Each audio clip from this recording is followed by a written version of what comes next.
Hey, everybody, I want to welcome you to Business Insights with Matt Milia. And I'm super excited this week because I have a guest who is out.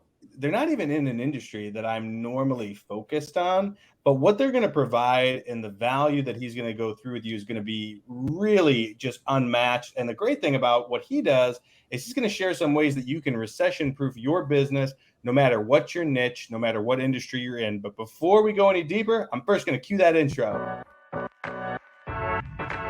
Welcome to Business Insights with Matt Milia. I'm your host, Matt Milia, and in this podcast, we'll talk about the real, raw, uncut business success secrets you won't find anywhere else. Follow my journey from entry level to CEO. We discuss real actionable items you can plug into your business right away.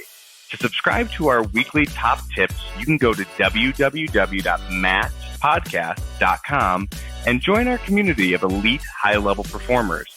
And if you're interested in our inside sales company, you can go to www.appointmentstoday.com to jump on a free strategy call. And now, stay tuned for our podcast. Go DJ. Yo, that's my DJ. What's up, man? What's up, dude? How are you? Oh my goodness, good man, good. Thank you for the invite. Didn't we? I just seen you, didn't I? How was the trip home? It was good. It was good. We flew into Baltimore. We did not almost miss our flight, which was good. And it was it was pretty seamless. Only about 5 to 10 minutes delayed, so it was good. No complaints there. How about that drive? It was about a 10-hour drive for you. 9 hour, 10 hour. Yeah. I think it was just under 10. It was not bad. Not bad Good. actually. Oh, good. Well, yeah. So for everyone that's watching, DJ and I literally just met, and it's really funny because I was just talking to my wife before, and we went to a real estate conference right before. We literally had one day in between, and then we immediately flew back out. So we got home, worked for a day, and then flew back out to Virginia Beach. And holy cow! And it was crazy. And then you and I met for Mikey's wedding, which is your cousin. And it's kind of funny. Shout out Mikey and Amanda. Yes. Hopefully by now they're enjoying their time on their honeymoon. And it's crazy to think that we actually sat down next to each other and we immediately almost just started talking about business. Like, oh, what do you do? What are you into? Yes, exactly. Oh, it's crazy. And that really very rarely, if ever, happens. And it's funny because I was telling my wife earlier, she's like, we should bring some business cards with us to Virginia Beach. I'm like, who the hell are we going to meet in Virginia Beach? Like, we're going to the beach. Like, we're not going to meet anybody. And she's like, no. Steph. Good job, Steph. Always ready. I think of business. I love it. Right. And that's why, after that, I was like, all right, lesson learned. Now I know. Always be prepared, which is Boy funny. Scouts, right? Isn't that the Boy Scouts anyways? Or something? Exactly. That segues me, though, right into some of the topics, always being prepared, recession-proofing yourself for your business. So I'd love for you to share a little bit about what it is that you do, because for everyone that's watching, and again, I didn't even know that a business like this existed. Super intriguing, super interesting. Tell everybody kind of in a nutshell what it is that you do. So basically, long story short, got into liquidation, and it stemmed then to the flea market industry. And I was not a flea marketer.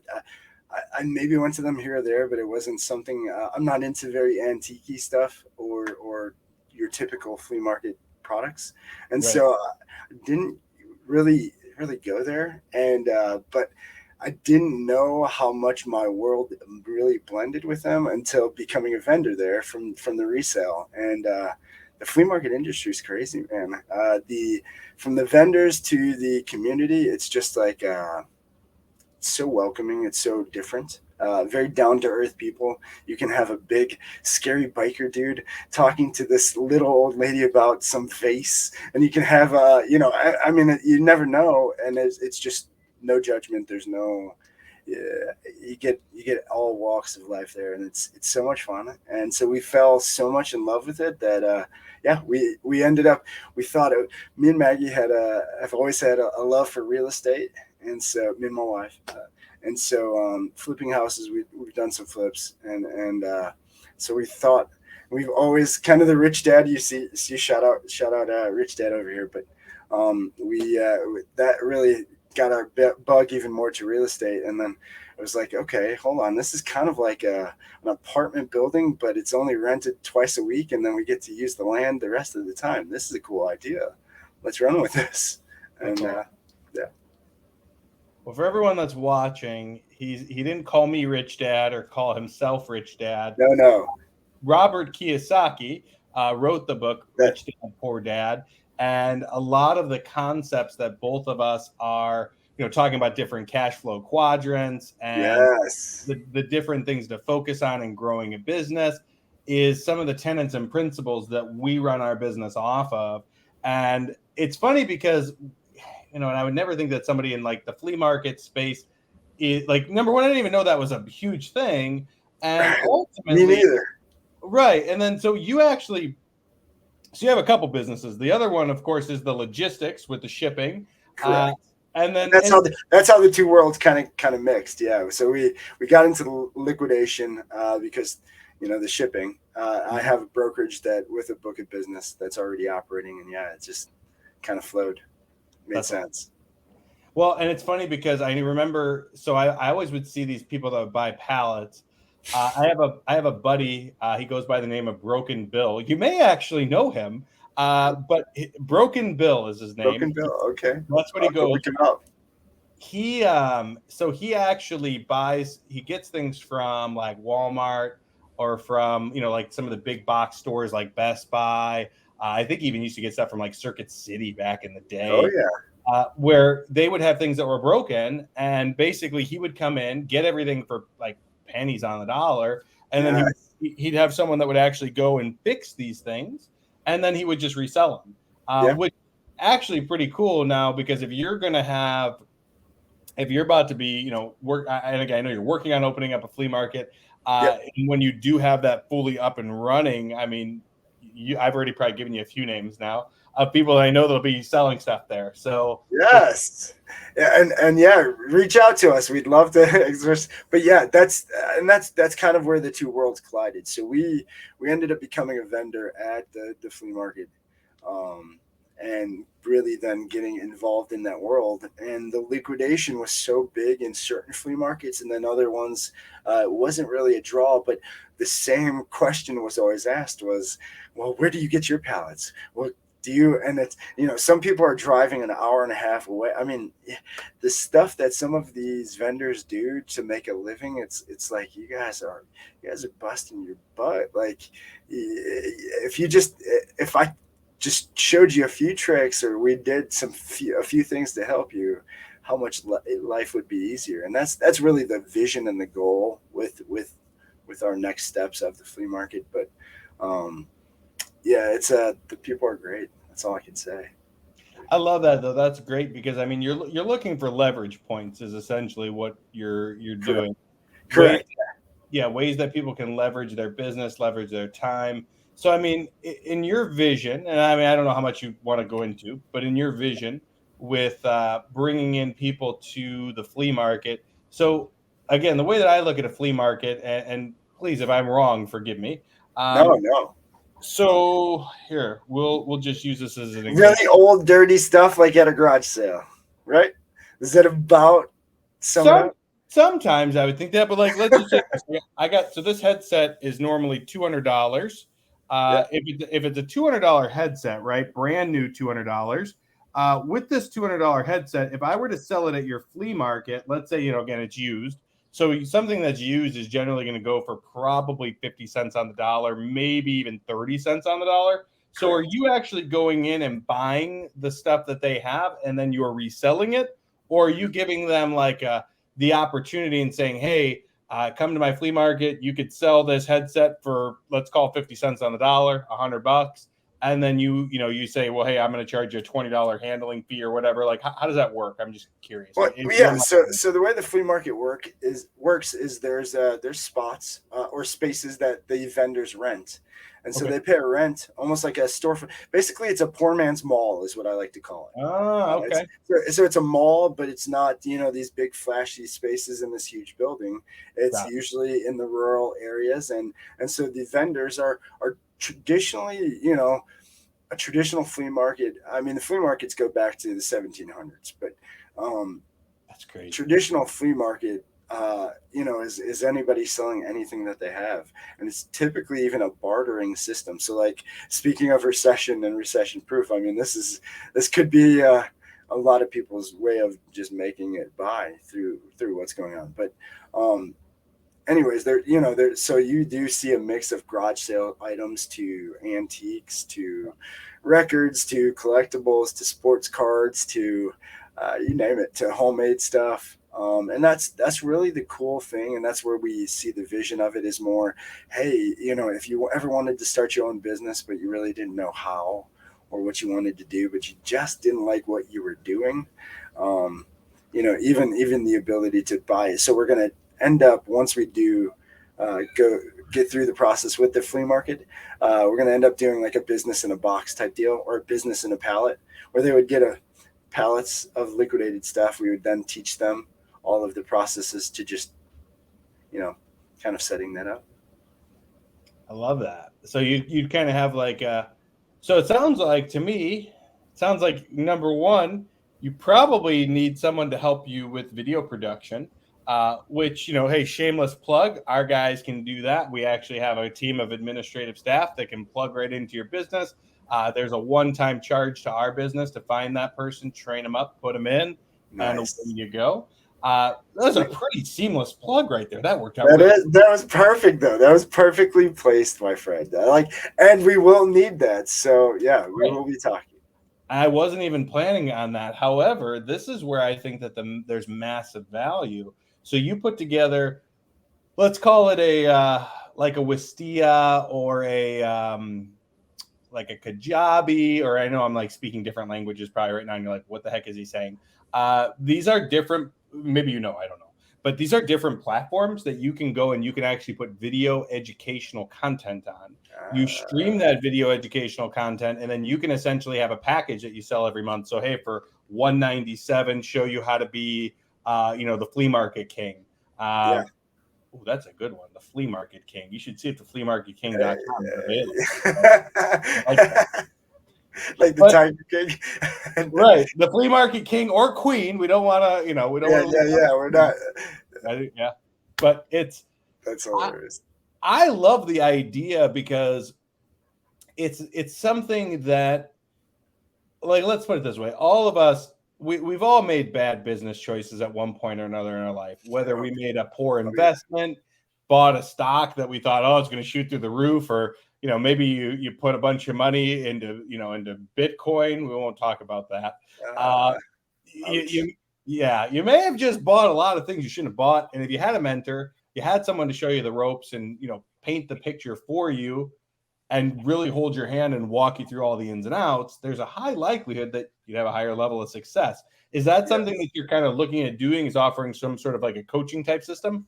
That's basically, yeah. I've coming from where I came from, the education of these kind of things, I would, that's why I give shout out to Rich Dad and things like that. Robert Kiyosaki. If it wasn't for YouTube and Audible, I wouldn't know half the stuff I know. Probably most of the stuff I know. And so it's really just bringing that for, the people who might not know the resources or where to go to find that stuff, or it's even out there. Because right. I mean, for a long time, I felt kind of crazy. Like I was like in this crazy world where people think I'm nuts with all these crazy ideas. Well, look at those people. How do they have these crazy big businesses and they're doing these things? Oh, no, just go to work and do this. Huh? And so, it was very just in me. And I've probably worked at every place and sold everything that you possibly think of, just trying to find that where it was like, no, this is not for me. This is actually my vision, and trying to help people who are maybe in that spot who don't have the place to find that information. Just make it a little more easier for them to find it. I love that, and I think too one of the things that we really didn't think on you don't necessarily need to have a doctorate or a master's degree, or really, I mean, any degree of any sort to get into a lot of sales type positions. Uh, Correct. but this position is kind of, you can make really your own, you can kind of make your own income. Yeah. You can really make your own, and kind of figure out, obviously, you got to get inventory. You need space for the inventory, but then once you have it, what's the difference, or I guess where would the value be between selling at a flea market, in your opinion, versus like selling on Amazon? Like, what do you see difference? Do you see different uh, values in each? Like, what are your thoughts? So starting, where the idea came from was the Flow resale, and that's where we started with the e-commerce. So, I mean, I did the Shopify, and the shipping's a pain in the ass. It's costly. It's not fun. And it's and so we do plan to maybe incorporate a little bit of that, because Mhm. my connections with shipping, we do have some abilities to offer some good discounts with that. So we probably will offer a version of that, because I plan to kind of make this an intertwined old school to new school. And so that's where the vision is to eventually kind of change it to not a flea market, but a flow marketplace. And so it's like this old school meets new school. So we got the antiques, we got the typical garage sale stuff, but we have the liquidated stuff. We have so e-commerce. There's two sites called Handshake and Fair, where they, local companies that, they don't have the billions of dollars or the funding that they're going into the Walmarts and the Targets of the world, but they still have cool products. And so we want to then partner with stuff like that as well, to offer like booths for those kind of products to just expand on a lower scale. So kind of the same vision of the e-commerce world of Shopify and Handshake Fair, but on a local level. I love that. So essentially, what I'm hearing, and I like the fact that you're diversifying, because you're not just doing one or the other. Because Yeah. what I've heard is, so like, I'll give you an example. If I were to go into Asia and buy 10,000 fidget spinners, I might be able to buy that fidget spinner for like $1.50, because I'm buying a quantity, right? And then We I go onto Amazon and I'm like, hey, I'm going to sell for $5.99. The problem that I feel like, and again, I could be wrong here, but this is what I've heard. The biggest challenge that I've heard, that Amazon takes like 80%, 70 to 80% of what you charge. And then you're left with like a small micro fraction of a dollar amount to also ship. So it's like, by the time everything is said and done, you're lucky if you even break even or make a couple bucks. Have you seen that? So, so I have not experienced that myself, but and again, I'm not here to bash Amazon or anybody, but Right. Yeah. yeah, have a customer that was for Flow resale. Actually, he had two stores on Amazon and two stores on eBay, and because of the fees just keep going up and up and up, and he was just making less. He actually closed both of his Amazon stores and only have eBay stores now. But this guy sells like replacement parts for drones. But yeah, he said the fees were just getting insane. So yeah, I guess it's true. I don't know for sure though. Well, here's the deal, DJ. My Amazon Prime bill will tell everybody that I love Amazon. So no disrespect to Amazon, but How can you not love it? You think of something and all of a sudden here it is. I mean, right, right. it's all I think I have a package unopened at my door that's from Amazon. I mean, yeah, I get stuff there every day. I who guess doesn't? but what I'm getting at is, I think if you don't have the know-how, Yes, if you don't know like what distributors to correct. use, you don't know, how to ship it, you don't necessarily set your margins I, properly. I I'm so glad you brought that up. Yes, because if you're operating in these easy to do systems, usually you're eating up a lot of what you could make and wasting a lot more time. And that's where we want to help them understand that, hey, yeah, there is very easy to do, where you just do this, and like they show that app they're constantly showing on TikTok. Scan the stuff here, send it to Amazon. You send it to Amazon, then they store it, they ship it from there. That's still a process, and there's a lot of, they don't tell you how much of a pain in the butt that really is. But listen, I had customers that were buying stuff from us and then selling it on Amazon. So I know what they had to do, and it's a pain, pain in the butt. So I can imagine, and that's where I think so going back to the model of having a flea market. So like, and again, I know it's not open yet. I'm just curious if I wanted to be a vendor there. Does that work as like I'm paying you per time that I show up as a vendor? Am I a vendor on a monthly basis? Am I a yearly vendor? How have you ever thought through kind of what that would? So the way most flea markets is there's a daily rate or a weekly rate. Okay. The flea market that we're at currently, so they have a weekly rate for the indoor vendors. So they're open twice a week. I'll just give a plug if that's cool. Jamie's Flea Market is actually where we're at right now in Amherst, but they're open Wednesdays and Saturdays from 8 a.m. till 4 p.m. Every year round. Indoor vendors are always there. Depending on weather is when the outdoor vendors are there. And so the indoor vendors, it's a weekly rate. It's $28 for the old building and $31 for the new. And that's what you pay for. It's a 10 by 10 space for that amount. Most vendors have at least 2 spaces. So they got a 20 by 10 spot that they set up their little storefront, and no rules on. Obviously, you want to make it look like a little, some vendors have really nice, like looking, almost look like a little storefront. And then some have, like me, I have it in boxes, and just on pallets. So yeah, you can get a mix. Did I spell that right? Jamies? That's it. Jamie's Flea Market. Awesome. Yeah. And where's that located? Amherst. Okay. All right. That's why I was asking about Amherst. Okay, now I got it. All right, cool.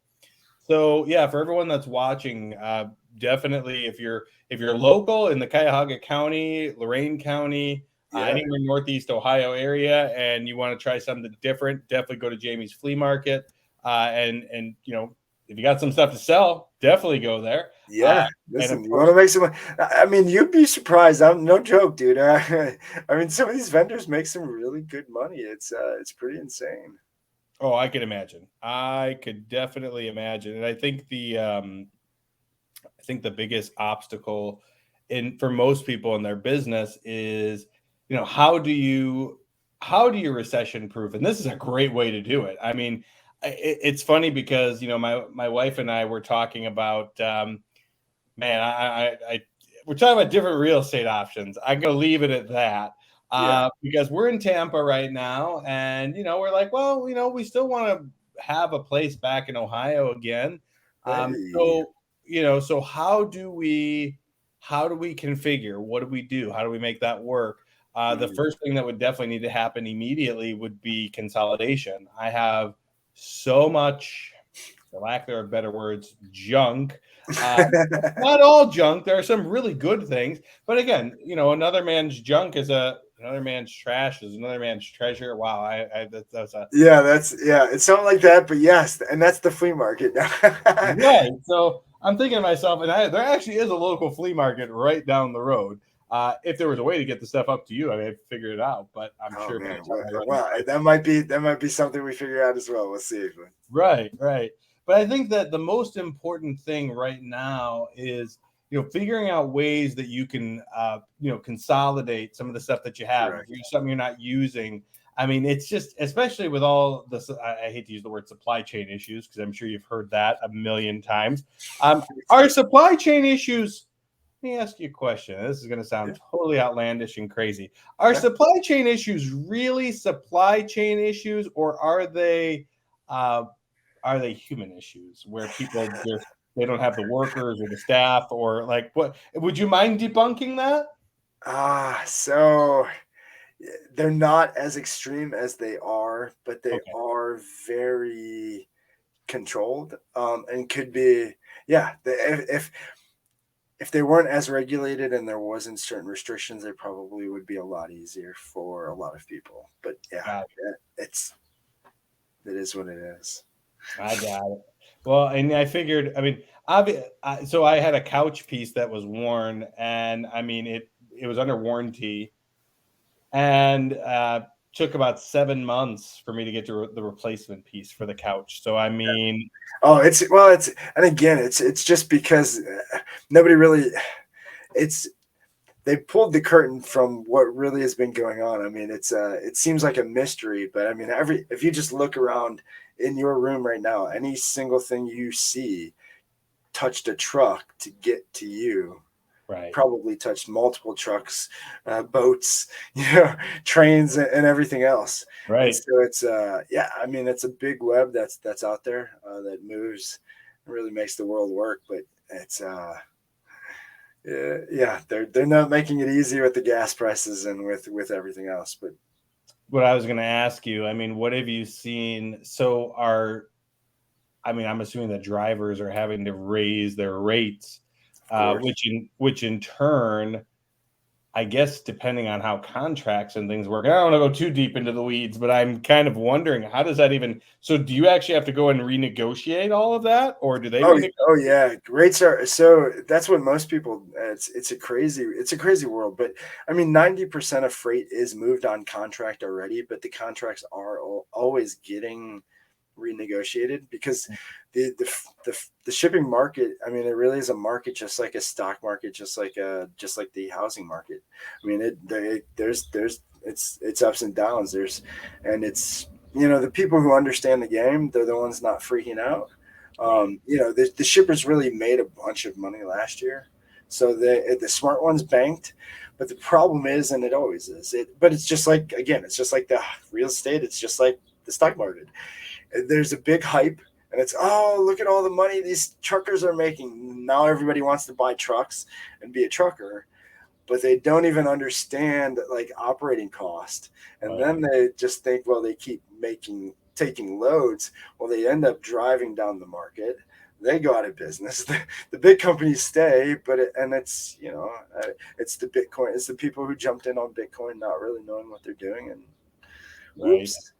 Right. Yeah, and I think a lot of it is just, I mean, it boils down to, I think everything in business boils down to diversification, being diverse, living beneath your means, obviously looking for ways to grow your bank account, grow your business, and then of course finding times when you double down on things that are working. Yes. And that, Yes, I sir. mean, that in itself, I think, will really help recession proof a lot of businesses. And again, living beneath your means. I think that's so important. I just got rid of, I had a really awesome Dodge Challenger. It was a fun car. I loved it. The lease came up due. I bought out the lease. And, for a minute, I sat there and I'm like, well, gee, I love this car. Maybe I'll just keep it. And I'm like, do I really need two cars? I work from the house. I'm going to make an extra $7,000 selling the thing. I'm like, forget it. I sold it.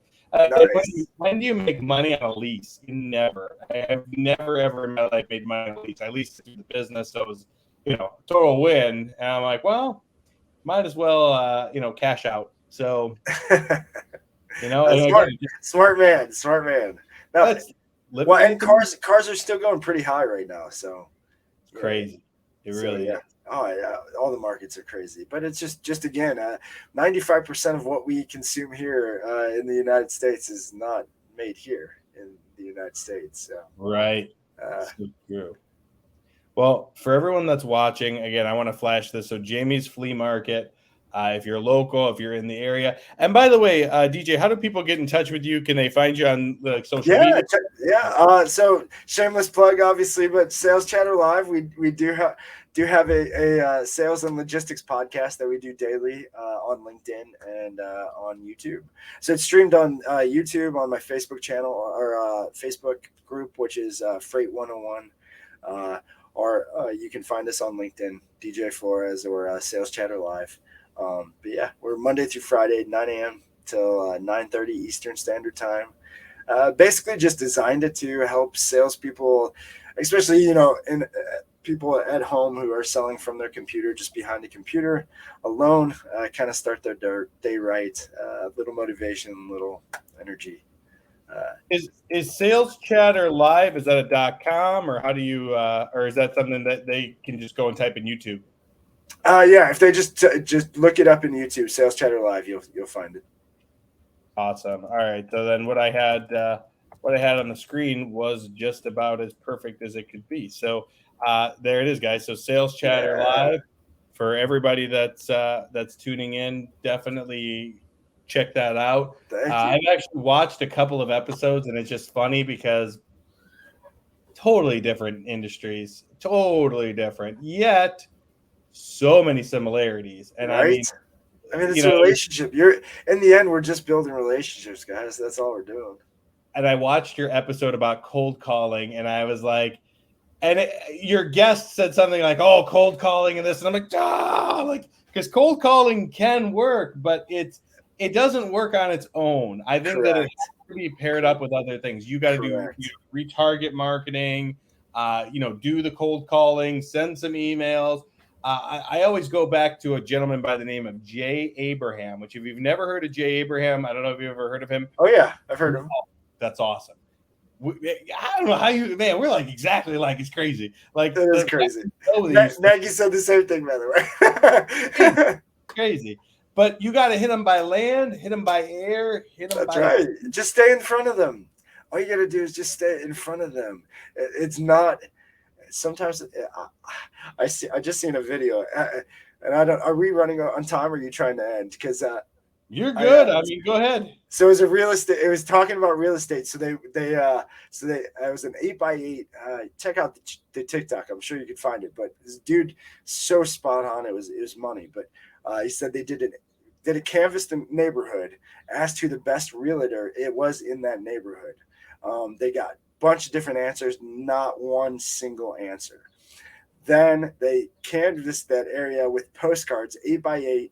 So they did one postcard a month or a week for 8 weeks or something like that. Went back out there, canvassed that area, and the fake agent that they put on this postcard, they made up a fake agent, they were told was the number one agent in that area.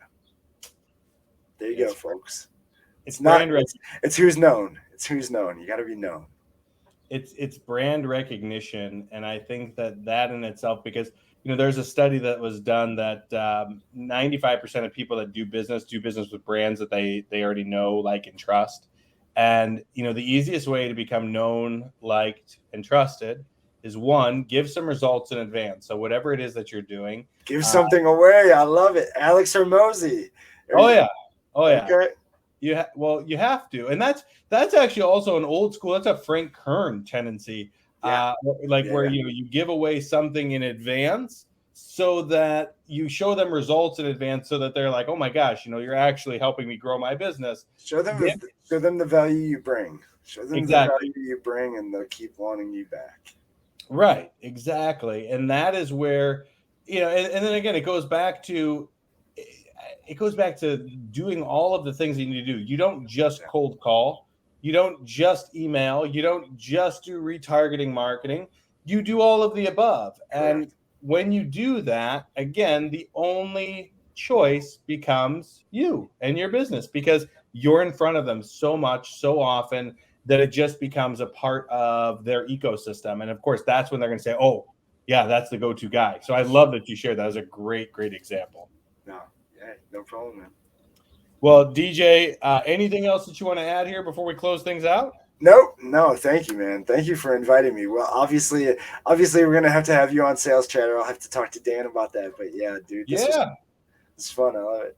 That'd be awesome. Well, I appreciate you jumping on. And for everyone that's watching, see you guys same time, same channel next week. Thanks again, DJ. See ya.